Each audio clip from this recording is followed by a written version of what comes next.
You ever meet someone who mistakes authority for power? That was Karen, the self-proclaimed queen of our HOA. She'll find me for hanging the American flag on Memorial Day.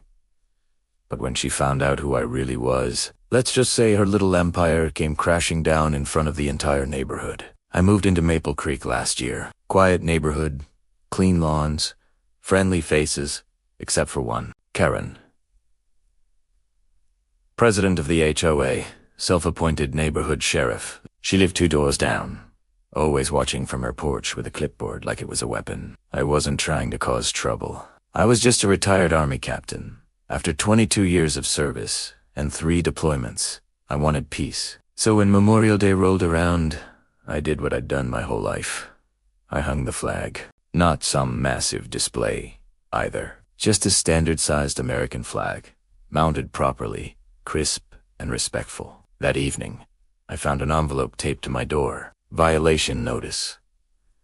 Unauthorized decoration, $200 fine.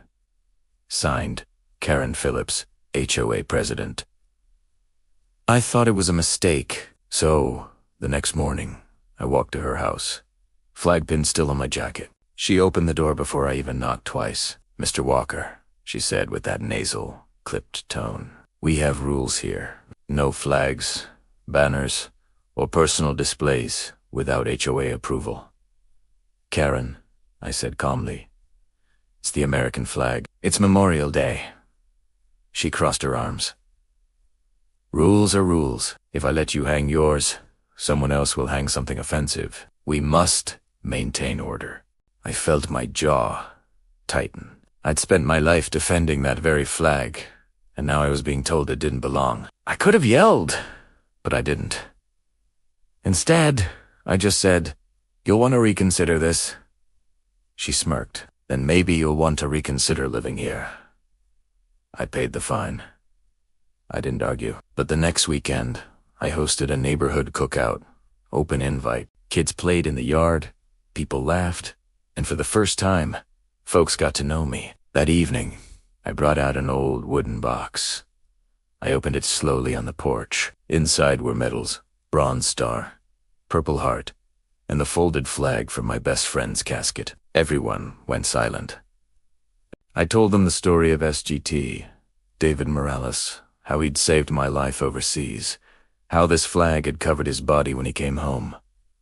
"This flag isn't decoration," I said. "It's a promise that we remember."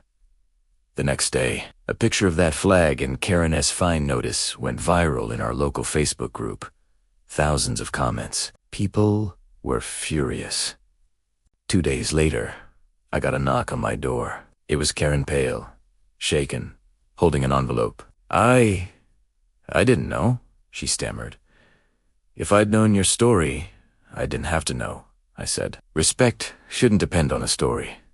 She handed me a new letter. Not a fine, but an apology. The HOA had voted to overturn her decision.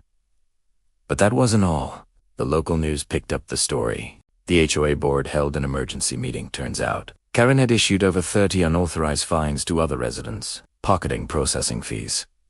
When the truth came out, she was removed from her position effective immediately. A few weeks later, the neighborhood changed. Flags flew proudly on porches, not in defiance, but in unity. Kids waved them on the 4th of July. Neighbors greeted each other instead of hiding behind rules. As for Karen, she moved out quietly, late one evening. No goodbye, no farewell, just silence. Sometimes, justice doesn't need a courtroom, just a little truth, a little light, and one flag that refuses to come down. Real respect isn't about rules. It's about recognizing sacrifice and remembering who fought for your freedom to make those rules in the first place.